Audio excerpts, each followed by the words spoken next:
안녕하세요.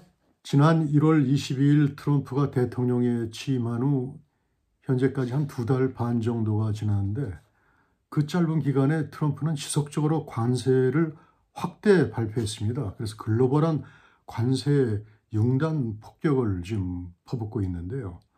여기에 대해서 미국 내 비판 여론이 비등해지고 있습니다. 오늘은 이와 함께 트럼프의 관세 정책이 성공할 것인가를 이런 점을 한번 살펴보도록 하겠습니다.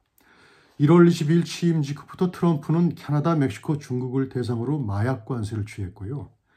또 철강, 알루미늄, 품목별 관세를 취했는데 품목별 관세는 이제 곧 자동차랑 반도체로 또 확대된다는 그런 계획에 있습니다. 또 최근에 이제 전 세계 보편 관세, 모든 나라를 상대로 보편 관세를 냈고 또 1대1 국가 대 국가로 상호 관세를 또 취할 예정입니다. 이렇게 숨가쁘게 몰아치는 트럼프의 관세 조치에 전 세계가 충격과 혼란의 아비규환이라고 할 수도 있겠는데요. 중국을 비롯해서 관세의 영향을 받는 나라들이 거의 이제 패닉 상태에 빠진다고 할 수 있을 정도입니다. 그래서 그동안 WTO 체제하에서 자유무역 체제가 사실상 이제 붕괴됐다고 보여지는데 이런 자유무역 체제 하에서 미국을 상대로 막대한 무역 흑자를 장기간 누렸던 국가들의 반발, 비판, 충격이 좀 이해가는 측면이 없지 않아 있습니다. 그러면 트럼프는 왜 이 시점에 전례 없이 세계적으로 거의 모든 나라를 상대로 전방위적인 관세 정책을 취했는지 살펴보면은 지금 이해가 되지 않는 측면이 지금 현재 대선 승리 후 정부 출범하고서 3달이 안 됐는데 지금은 여유 있게 국정 운영을 하고 언론과도 허니문 관계를 유지하면서 평탄하게 하면 되는데 숨가쁘게 취임하자마자 이렇게 관세를 적용하면서 글로벌 관세 폭격을 하고 있는데 왜 트럼프는 이렇게 숨가쁜 바쁜 일정을 하면서 세계적으로 비판을 받고 있는가? 미국 국내적으로도 비판 여론이 급등하고 있는데 왜 그러는가? 그 해답은 미국의 천문학적인 부채, 그러니까 매년 한 1조 달러에 육박하는 무역 적자의 문제를 자신의 집권기간 중 반드시 그 해결의 실마리를 잡겠다는 의지가 표명된 것이 아닌가. 그런 애국적인 차원에서 좀 이해가 될 수 있을 것 같습니다. 38조에 따르는 현재의 미국 부채를 해결하지 않으면 미국은 머지않아 국가 부도 사태에 직면하게 된다. 그런 위기의식이 이제 발동하게 된 것이라고 볼 수 있습니다. 이런 차원에서 일론 머스크를 통해서 재정 적자 감소도 추진한 건데 지난 대선에서 자신이 당선된 주요 이유 중에 하나가 미국의 부채 감소다. 그런 사명감도 있는 거라고 좀 보여집니다.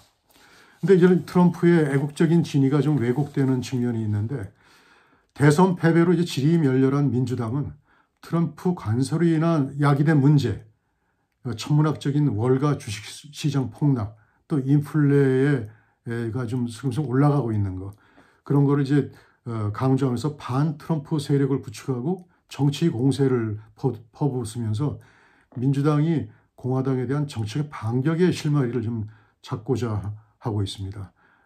머스크가 이제 DOG 활동으로 해고도 이제 많이 시켜서 원성을 좀 많이 받고 있고 기타 불이익을 당한 사람들이 또 여기에 또 편성을 해서 관세 문제의 불만을 계기로 결집하는 결집하는 모습을 좀 보이고 있습니다. 아울러 이제 반 트럼프 관세 주장 논리, 이론, 주장 그런 말들이 좀 점차 이제 세지고 있는데 특히 이 중에 레리 서머스라고 전 재무장관, 클린턴 시절이었죠. 재무장관 겸 하버드대 전 총장이 중심으로 아주 강력한 이제 이론적인 설득력을 가지고 반격을 하고 있습니다. 오늘은 이 레리 서머스 주장을 중심으로 한번 살펴보도록 하겠습니다. 트럼프 관세 정책을 공격하는 이 주장에 따르면은 1월 20일 트럼프 취임 당시 미국은 그래도 강한 경제를 가지고 있고 미국의 우월주의가 있었고 약간의 인플레가 있었지만 미국 경제는 전반적으로 이제 안정되고 자신감이 있었다는 겁니다. 그러나 트럼프가 출범한 이후 글로벌 관세 정책을 취한 것이 가장 큰 문제고 또 이민 제한, DOG로 공무원 해고를 해서 미국 경쟁력이 저하되고 소비와 생산 분야에서 급격한 지출과 투자가 감소됐다. 그래서 이런 상황이 악화되고 있다. 결국 이것은 심각한 불확실성 야기로 해서 2025년 올해 경기 침체가 발생할 확률이 약 50%에 달한다. 그렇게 지금 주장을 하고 있습니다. 그래서 트럼프의 관세 발표는 미국에게 상당히 중요한 의미를 가지고 있는데 물가, 고용, 미국의 대외관계, 국가 안보에 매우 이제 심각한 영향을 좀 가지고 있다는 겁니다. 정확히 말한다면 심각하다기보다도 나쁜 영향을 가지고 있다는 겁니다. 트럼프의 관세가 이런 미국의 모든 측면에서 나쁜 영향을 미치고 있다는 거죠. 그래서 관세가 영향을 미치는 그 메커니즘을 좀 살펴본다면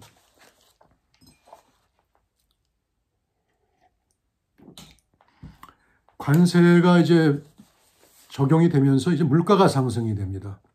물가가 상승되면 일반 국민들의 실질 소득이 감소가 되고 소득이 감소하니까 수요가 감소되고 결국 이제 고용이 감소돼서 설비 투자가 감소되고 이래서 전통적인 서플라이 샥, 공급 충격이 좀 야기되는 겁니다. 그래서 현재 경제 상황은 유가 상승 시의 경제 위기가 유사하다. 그래서 약간의 이제 심각할 수 있는 스태그플레이션의 현상이 좀 나타나고 있는데 이것은 연방준비위, 미 중앙은행에게 어려운 상황을 좀 겪도록 하고 있지 않는가 그렇게 좀 설명을 하고 있습니다.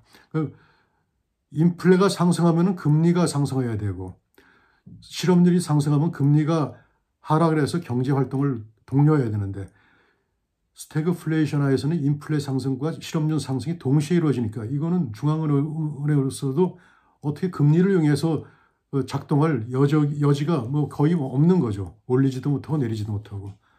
한 가지 예를 보면은 트럼프가 품목별 관세, 알루미늄과 철강을 이제 관세를 때렸는데요. 그러나 생산된 알루미늄과 철강을 다시 생산재로 해가지고 생산 활동에 일하는 사람들이 알루미늄과 철강을 생산하는 사람들의 60배에 달하는 그런 인력이 좀 필요한데 그렇게 일하고 있는데 결국 알루미늄과 철강을 관세를 때리면 그 파급 효과가 경제에서 엄청나다는 겁니다. 그래서 이런 부분에 관세를 부과하는 것은 생산자의 경쟁력을 갉아먹는 일이고 소비자를 생산하지 않는 것이다. 그래서 아주 비생산적인 것이고 축구로 비유를 한다면 방어 없이 공격만 하는 모습이다. 그래서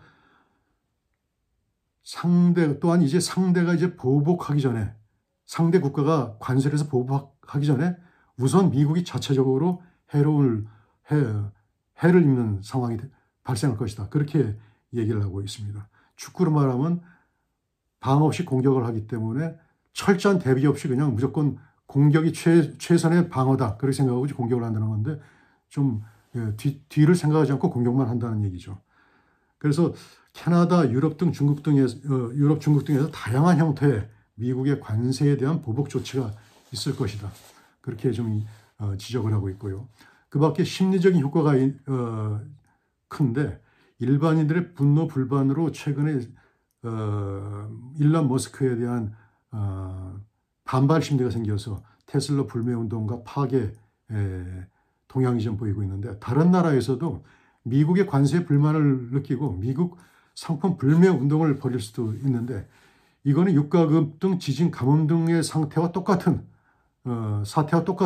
공급 문제를 이야기하고 있습니다. 그러나 이 관세는 자연재해도 아니고 국제적인 상황도 아니고 오롯이 미국이 만들어낸 미국 자체의 문제다.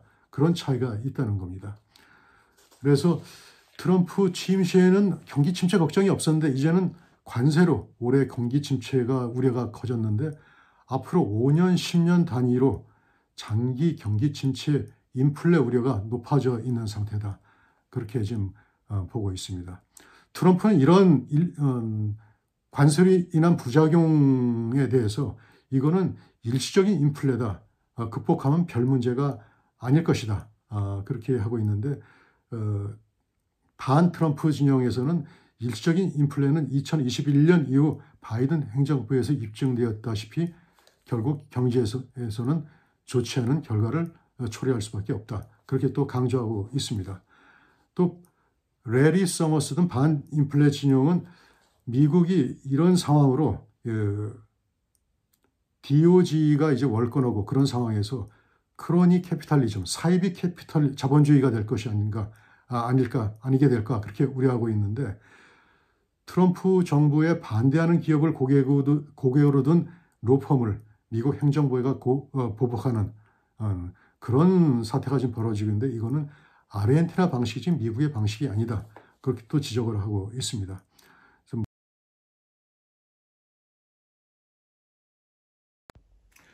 다양한 비효율적인 요소가 있고 이를 고쳐야 하지만 너무 성급하고 부주의하게 이를 고치면 아르헨티나식으로 나라가 될 우리가 있고 이것은 미국 경제에 심각한 손상을 끼칠 것이다.